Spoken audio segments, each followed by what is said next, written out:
Have you ever found yourself in a situation where you're constantly walking on eggshells, always second-guessing your own memory, your own judgment? Well, in today's explainer, we are pulling back the curtain on exactly why that happens. We're going to shine a light on the subtle but very systematic patterns of control that manipulators use, patterns that are designed on purpose to be felt but never clearly seen. You know you're being controlled, but you can never catch the mechanism in the act. It's this feeling, right? This dark paradox. Why does the abuse always seem to look like an accident or just a simple misunderstanding? How can someone's actions cause so much hurt, but there's always a plausible excuse ready to go? This is the absolute core of manipulator control patterns, a system that's literally designed to hide its control right out in the open. If that deep sense of confusion, that nagging self-doubt, if that sounds familiar, you are in the right place, because we're about to show you that what feels like total chaos is actually a highly predictable machine. All right, so here's our roadmap from confusion to clarity. First, we're going to define this invisible system, give a name to what you might be feeling. Then, we'll get into the nuts and bolts and break down its engine, a really powerful three-stage cycle. After that, we'll dig into the why, the core motivations driving this whole thing. And finally, we'll get practical. We're moving into real, actionable strategies to disrupt the pattern and, ultimately, to break the cycle. Okay, so let's start by defining the system itself. That nagging, confusing feeling that something is just wrong, but you can't quite put your finger on it. That's not in your head, and it is definitely not random. What you're likely experiencing is a recognized psychological system, a carefully built architecture of manipulation designed to work just under the surface of normal, everyday interactions. The system is called Manipulator Control Patterns, or MCPs. And listen, the two most important words here are systematic and predictable. This is huge because it separates this behavior from someone just, having a bad day. MCPs are a deliberate, repeatable strategy used to create what's called coercive control. Basically, it's control that works by chipping away at your freedom over time. It's all about gaining, maintaining, and exploiting power. So how does this whole system manage to hide in plain sight? Well, the master key is one concept: plausible deniability. Every single manipulative act is designed with a built-in escape hatch. They might make a hurtful joke about you in front of friends. If you get upset, they don't say, "I'm sorry." They say, "I was just kidding. Why are you so sensitive?" See what happened there? The damage was done, but they have a plausible out that makes you the problem. It's designed to make you feel crazy for even bringing it up. And this system isn't just a random attack. It's a precision strike. It's aimed right at the three pillars of your personal autonomy. First, it attacks your reality, your own perception of truth. If you can't trust what you see and hear, you can't stand your ground. Second, it attacks your focus. If you can never keep the conversation on their behavior, you can never hold them accountable. And finally, it attacks your dependency, using your emotional connection to them as a leash.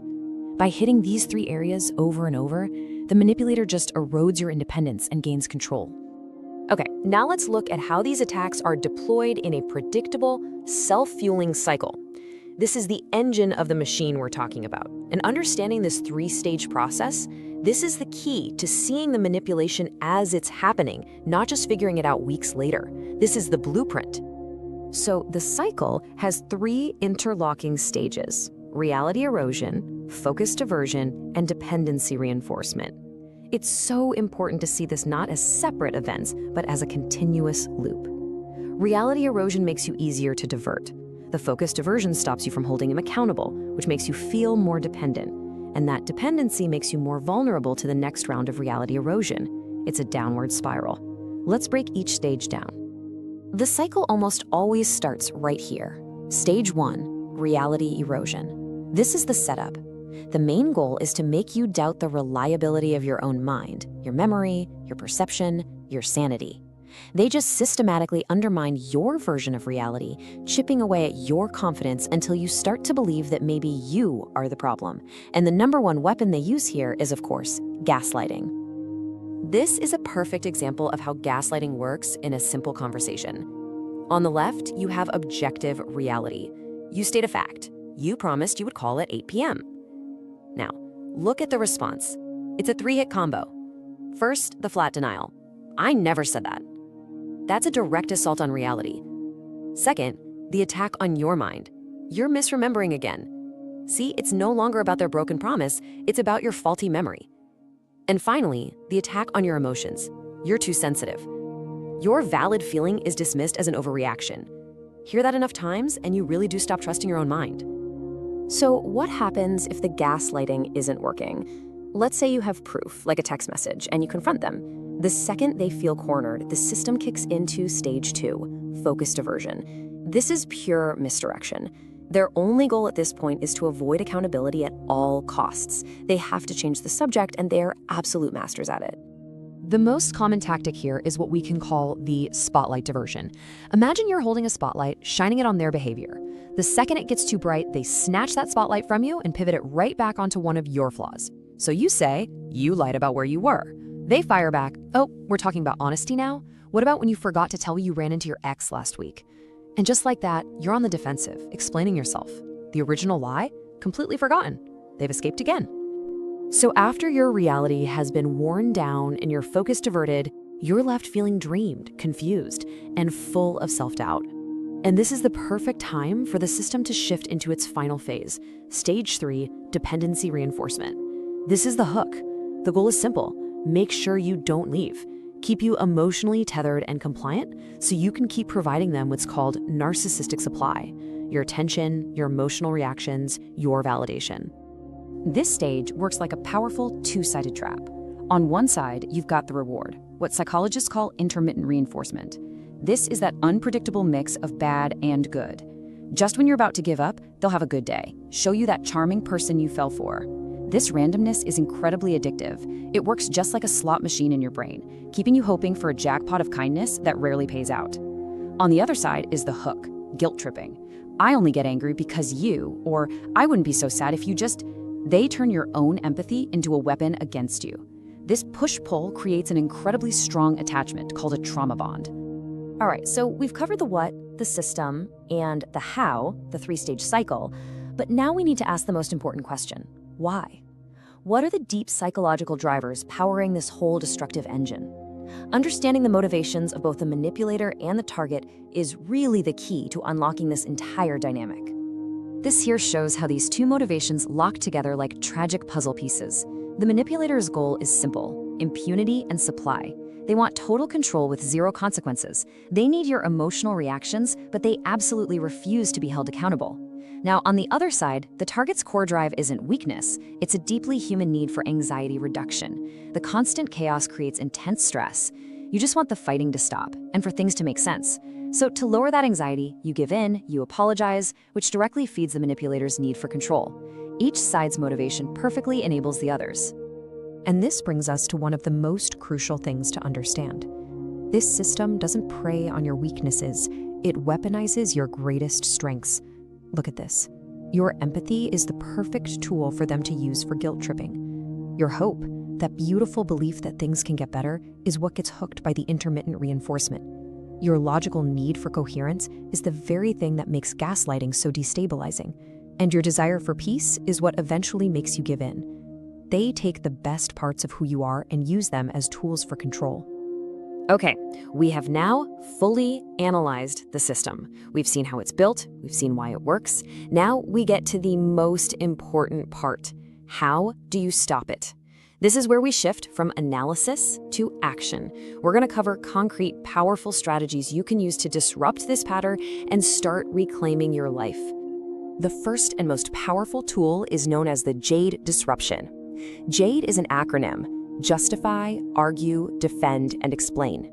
This is a commitment to stop doing the very things the manipulator needs you to do. When they try to divert focus and put you on the defensive, you have to consciously refuse to engage. Don't justify your feelings. Don't argue with their twisted logic. Don't defend your character. And don't explain your position again and again. Why is this so powerful? Because every time you jade, you're giving them their supply. You're giving your tactic power. By refusing to engage, you starve the system of the fuel it needs to run. The second strategy is the direct antidote to stage 1's reality erosion. You have to start documenting the patterns. Get a private journal, a password-protected note on your phone, whatever works, and keep a simple, factual log. Date, time, what was said, what was done. It's really important to keep your emotions out of it. Now, this log is not for them. Don't show it to them as evidence. That'll just start another fight. This log is for you. When you're being gaslit and you start questioning your own sanity, this log becomes your anchor to reality. It's your objective proof that you are not crazy. And here is a fantastic verbal tool to shut down focus diversion in real time. It's the no new topics boundary. When the manipulator tries to pivot by bringing up some mistake you made years ago, you have to hold the frame. Your tone is key. Calm, firm, almost boring. You just say something like, "That's an interesting point, and we can definitely talk about that later. But right now, we're focused on this." This statement calmly refuses their misdirection and puts the spotlight right back where it belongs. We have now walked through the entire system, the architecture, the engine, and the strategies to disrupt it. So now it's time to bring it all together for the final crucial takeaway. If you remember nothing else from our time together, please let it be this. The single most important thing to get is this. The abuse is not chaos. It is a predictable system. That feeling of being constantly off balance and confused, that is not a side effect of the abuse. That is the primary goal. The system needs your confusion to function. It needs you to doubt your reality, it needs you to get diverted from the topic, and it needs you trapped in a cycle of hope and guilt so you'll never leave. Your confusion is the fuel. But here's the thing, the system's greatest strength is also its greatest weakness. Because it's a pattern, awareness is the ultimate antidote. Awareness breaks the loop. Once you can clearly see that three-stage cycle of erosion, diversion, and dependency, you can't be tricked by it anymore. You can see the gears turning. By documenting the facts, you anchor yourself. By refusing to defend yourself, you neutralize their attacks. And in doing so, you expose the entire system for what it is, a predictable and therefore defeatable machine. So we'll leave you with this final thought. A manipulator's power doesn't come from their own strength. It comes from the invisibility of their patterns. Just by learning to see and to name those patterns, you take that power away. You've already taken the first, most critical step. So the real question is this. Now that you see the pattern, what is your next move?